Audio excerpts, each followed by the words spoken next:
Film diawali dengan sebuah mainan remote control yang diarahkan untuk menggendut surabi lempit. Yap, mainan ini adalah milik seorang dosen fotografi bernama Hejo. Hejo adalah pria berumur yang memiliki watak kekanak-kanakan, perjaka lapuk yang menjalin hubungan dengan mahasiswinya sendiri bernama Hejo sebenarnya adalah dosen mesum yang sangat suka dengan persemongkoan juga permelonan. Yang hal ini membuat dirinya selalu menggoda Enhe untuk diajak cocok tanam. Tapi meskipun mereka menjalin hubungan sebagai sepasang kekasih, Anhe selalu menolak hal tersebut. Karena jika dirinya tiba-tiba halim ya kan, maka ia akan malu dan harga dirinya sebagai seorang mahasiswi akan tercoreng. 해주는 막 이게 뭐야? 아니 내 거야 내가 뭐 무슨 개풀 뜯어먹는 소리야. 나 진짜 안에 아무것도 없어. Anhe adalah mahasiswi terkenal di kampusnya karena semongko melon yang dimilikinya lumayan menonjol. Anhe di kampus juga memiliki soulmate atau teman dekat bernama Wan Kyung. Karena Anhe dan Wan Kyung terlihat sangat akrab sekali, hal ini membuat Hejo selalu merasa cemburu. 교수님!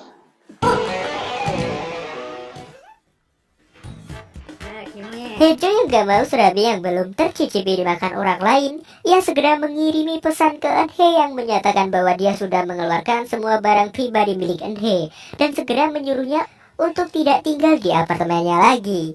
Enhe yang diketahui juga memanfaatkan hubungannya dengan Hejo ya kan, karena selama ini Enhe menetapnya tuh di apartemen Hejo loh, yang dengan ini biaya hidup Enhe sedikit terpangkas.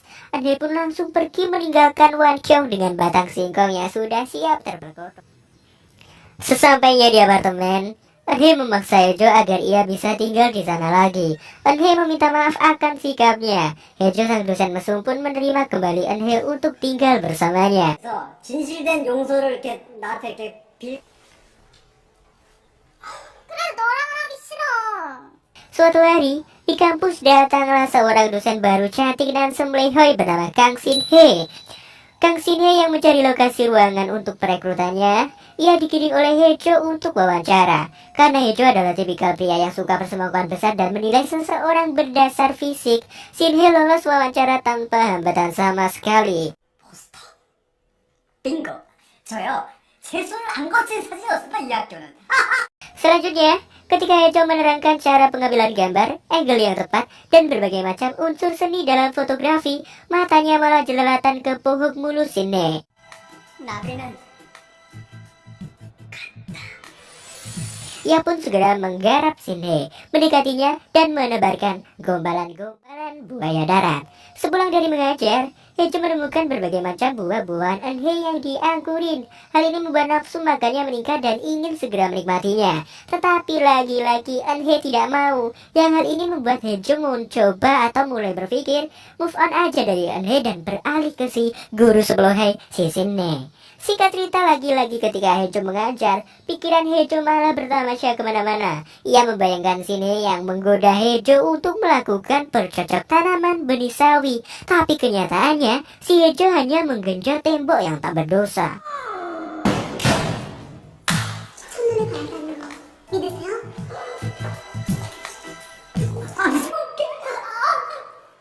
Kini ketertarikan Hejo kepada Shin Hye semakin menggila, hingga ia mencoba mendekati Shin Hye saat dia sedang melakukan yoga.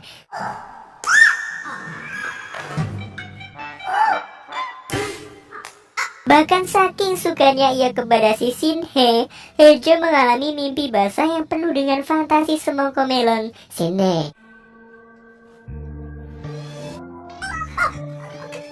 Keesokan harinya, Hejo mencari cara lagi untuk lebih dekat dengan Shin Hye dengan mengunjunginya yang sedang berlatih yoga. Singkat cerita, mereka yang kini semakin dekat membuat Shin Hye berbicara mengenai cita-citanya sejak kecil yang ingin menjadi seorang model. Hejo yang merupakan fotografer handal ya kan, ia mengambil kesempatan ini dengan menawari Shin Hye untuk menjadi model fotonya. Selanjutnya ketika Hejo berada di kantornya, ia digoda oleh Enhe dan hampir terpergoki oleh asistennya. 가자. 아니 출석을 지울 테니 넌 지금부터 Waktu pemotretan pun tiba, tapi Shin Hye ditelepon oleh orang yang membuatnya kesal. Dengan jiwa seorang pria sejati, Hejo mencoba melindunginya dengan mengaku sebagai pacarnya. Yang hal ini membuat Shinhe salut dengan tindakan yang diambil Hejo. Sesi potret pun tiba. Hejo tak membuang kesempatan emas ini untuk memotret segala keindahan yang ada.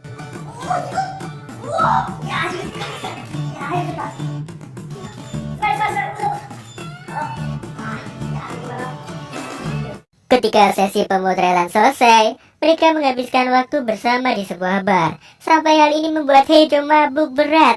Hejo pun di sini malah digoda oleh Shinhe, yang kelihatannya si Shinhe ini mulai jatuh cinta kepadanya. Bahkan keesokan harinya ketika mereka makan siang, Hejo dengan watak humor kekanak-kanakannya malah dibuat tegang karena tindakan si Hei ini yang sangat sungguh-sungguh mengemberkan.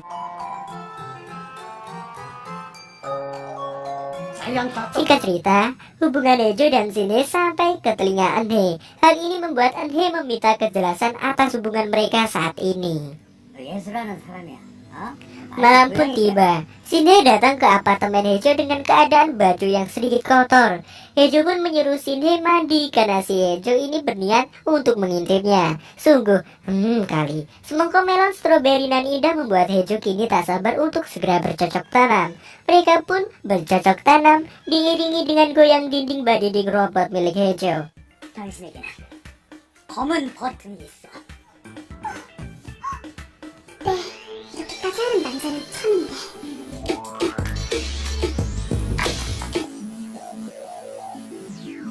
Tapi kegiatan mereka terganggu karena si Eunhye datang dan mematikan sekring lampu mereka. Belum sampai penanaman benih, akhirnya cocok tanam terpaksa harus berakhir. Tapi si Shinhe ini dengan Eunhye ini kok iso malah akrab loh. Dan mereka menginap di sana, yang hal ini membuat Hejo sangat bahagia sekali.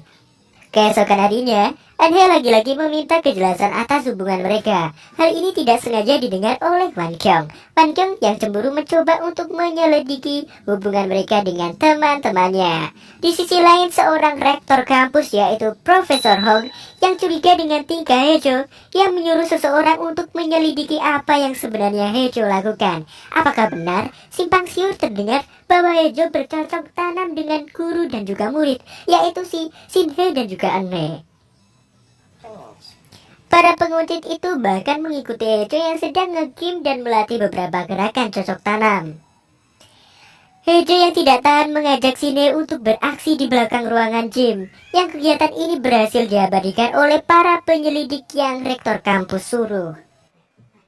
Waktu pun berlalu, Shinhe dan Eunhye saling ngobrol dan curhat mengenai perasaan, yang pastinya lelaki tidak pernah pahami, karena ciwi-ciwi selalu menganggap pria itu selalu salah. Ciwi-ciwi iku. Habis bersama Eunhye, Shinhe berkunjung ke apartemen Hejo dan memasakkannya makanan. Shinhe kini merasa hidupnya bahagia sekali karena mendapatkan seseorang yang sangat mencintainya. Keesokan harinya, kita diperlihatkan Hejo yang menunggu seseorang menjemputnya, yang ternyata ia adalah Profesor Hong. Ternyata selama ini yang selalu menelpon si Shinhe ini adalah dia. Dan bahkan Profesor Hong sedari lama telah menyukai Shinhe. Yang hal ini menjadi alasan utama bagi Profesor Hong untuk menyelidiki Hejo. Yang beritanya ketika di mobil Shinhe mencampakkan Profesor Hong. Di sisi lain, Eunhye mencoba mencari kejelasan lagi-lagi atas hubungannya yang sekarang merenggang dengan Hejo. Dan di sini Eunhye memutuskan untuk mengakhiri hubungan mereka berdua. Hal ini didengar oleh Wan Kyung dan temannya yang sedang menguping.